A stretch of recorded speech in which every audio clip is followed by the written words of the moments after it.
If you're tired of getting stomped in duos or trio lobbies, then you're in the right place, because I've got 9 pro tips packed with details specifically designed for you as a solo player to survive and thrive in solo play and Hunt Showdown. So let's dive in.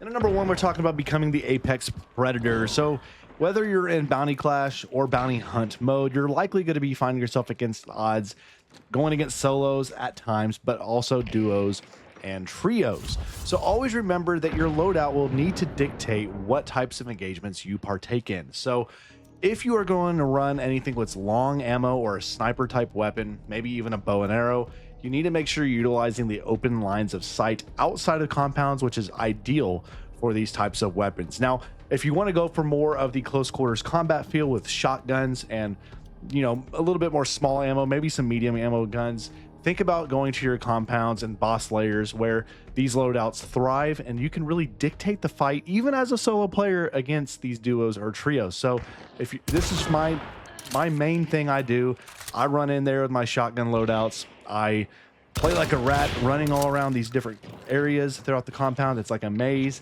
and I'm able to pick off enemies one by one and really disrupt their flow. And this really has helped me become a much better player in solo play, regardless of which mode you partake in. Now, when you're running your shotguns, think about things like the Spectre 1882. The Romero is not bad either.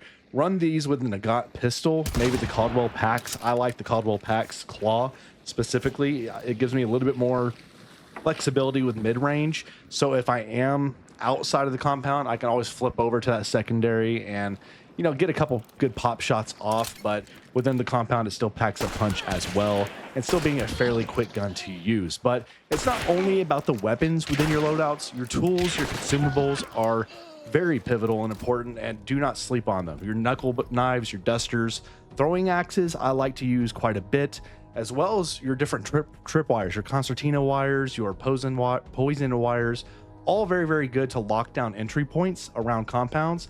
And then utilize all of the different variety of shots you can use in the game. They're non-negotiable in my opinion, especially your stamina shots, your regeneration shots, and vitality shots. You can use these. This can help you really be able to regain your health throughout a fight, or be able to get a quick heal off to give you a second wind in a fight where maybe you're outnumbered and you got to catch a quick break. So utilize all of these tools to your advantage and mix them with your loadouts, and hopefully you gain the edge on all of your enemies. And at number 2, we're going to talk about embracing the shadows and becoming a third-party solo player. So there's no secret here, you're going to be outnumbered. So let the other teams around you do all the dirty work. Become a ultimate opportunist within this game. So what we're talking about here is listening intently for gunfights going around the various compounds on the map. And this is really big because if you're able to navigate the map and know where gunfights and different teams are battling it out, you're able to use those ears to your advantage and be able to get the jump on these two teams that don't have any clue that a third party is coming to the fight very, very soon. So you can listen, you can see what's going on when you know the fight is coming to an end and you see one team clearly winning this battle, and maybe a team's going off to heal, maybe teams are reloading. Use these times, these windows, to be quick and efficient and jump into the fight, targeting the weakened teams, and maybe being able to pick off a couple teams and flip the fight completely in your favor, catching both teams completely off guard. Now, if it does go south, like at times it will, be ready to disengage when needed. There will be enough chaos that hopefully you'll be able to find a way out with the other two teams still fighting each other as well.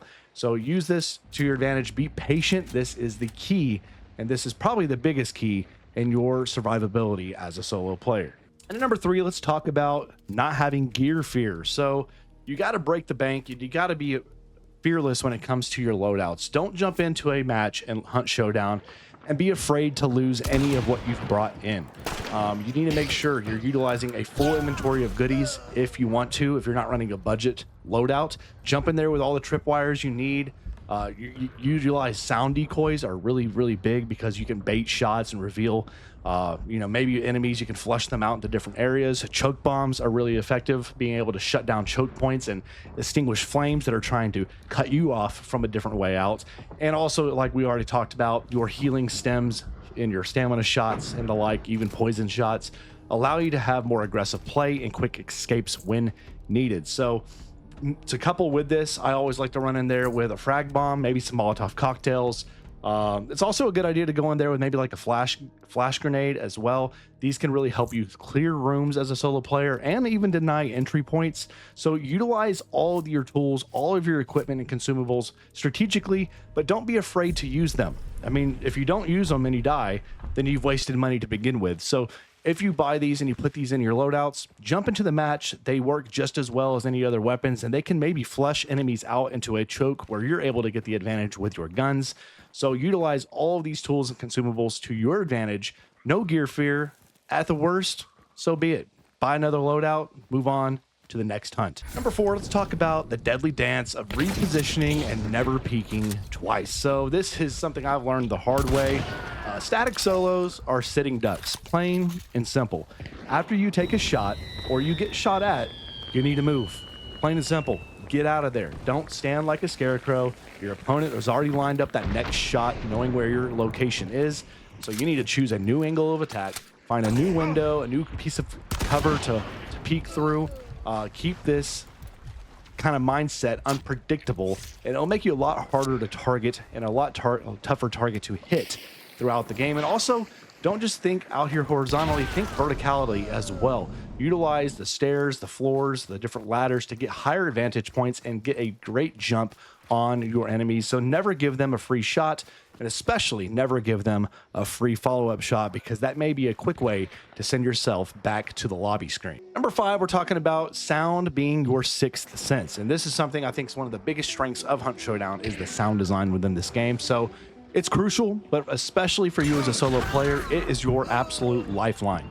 You need to train your ears to pick up on the slightest sounds around the map. These audio cues are pivotal. The crunch of the glass, the snap of a twig, the groans of the different AI grunts around the map, the crows flying around when they are basically, scared.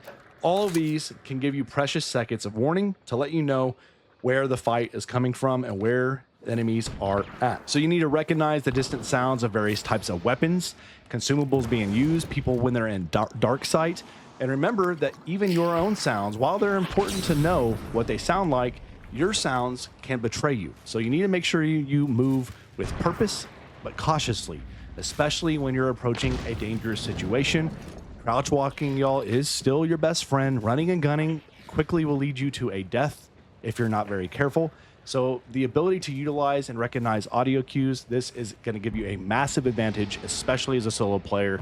So turn those ears on, listen up, listen intently, and you'll live to fight another day. Number 6, let's talk about when to engage or extract wisely.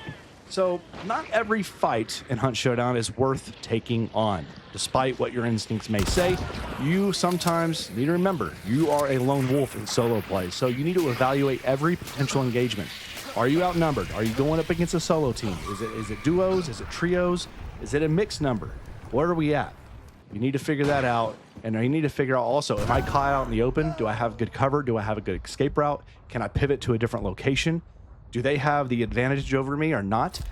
Don't let your pride get you killed. Sometimes the smartest move for you as a player, especially solo, is to disengage from the fight and to just get out of the map with an extract and live to fight another day. That's a victory in itself.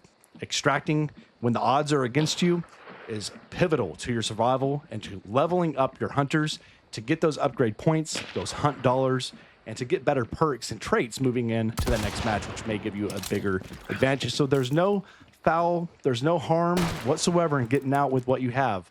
And sometimes that's a lesson that you need to learn the hard way. But I'm going to tell you right now, engage when you need to, but extract when the odds are against you. Number 7, we're going to talk about boss layer tactics and how it can differentiate between the early game and even the mid to late game here. So you approach a boss layer, you need to make sure, depending on when you're going to the boss layer, you're going to have different approaches here. If you get into the map, you just spawn and you're right next to the boss layer, the first compound you go to. As a solo player, this is one where I just say jump in, be aggressive, eliminate the boss, and get that extract as quick as possible. But do know if you're the first there within the first minute of the game, you're going to have some time to set up traps, probably to be able to really get things situated with traps and locking down that compound. But before you're able to get that clue, to get that bounty and extract, you know there's going to be at least one other team there on your way out. So make sure, banish quickly, be ready for any potential fight because there's likely one coming. Now, middle game, if you do not find the boss in the first, I would say 5 to 6 minutes or so, you got to know that somebody else has already found the boss most likely, and there's other teams that will be there very shortly. So these demand a whole lot more caution. So assume other bounty or other hunters are on the way. So you need to make sure if you're at the compound where the boss is at and you're already there, utilize your traps and choke points to create a defensive perimeter as best you can. If you're late to the party and you're joining that compound while the fight's already there or while enemies are going there, you need to make sure you're very cautious about your approach. Listen intently for any sound cues. Pay attention to entryways that may be open or blocked, because if you are just going in blind, you're going to find yourself, again, finding a new hunter and recruiting and going to another mission very, very soon. And at number 8, we're going to talk the power of quick swap. And this is something I don't see new players do very often, but pro players do this incredibly well. In a close quarters fight, let's say this, for instance, those fractions of seconds. If you're in a fight, you pop that shotgun, it sometimes can take another second or two to even get that next shot off, or maybe you need to go to a reload.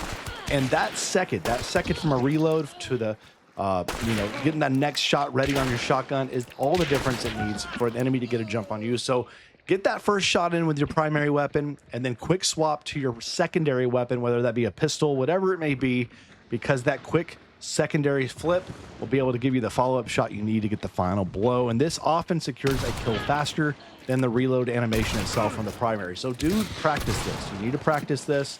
Get that quick shot off with your primary, quick flip over to that secondary, hit that shot off the recoil there, make it muscle memory, pair that with a hard hitting combo of weapons that you're really confident with, excuse me, and hopefully you'll get a leg up in solo play. This is something I've had to learn the hard way. I've had to figure out, when to reload, when to not reload, when to switch that secondary.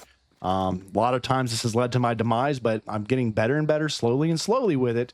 And now I'm learning that quick swap is the way to go, especially if you want to get a quick kill and maybe get an advantage against a team. And lastly, we're going to talk about number 9, traits that you need to utilize as a lone wolf in solo play. So this is big. Traits, they can enhance your survivability and effectiveness as a solo hunter. There are tons of traits out there that you can use and mix and match to figure out what works best for you. But for me personally, I think must-haves are Necromancer. Again, this gives you the ability to get a solo self-revive once in the match. So if you go down and people forget about you, they don't burn you out, you're able to get a quick revive of yourself. And couple this with resilience, that makes sure that you're gonna burn out harder. It's gonna take longer for people to burn you out with any fire they're using. Adrenaline's really nice. Also, I like to mention adrenaline.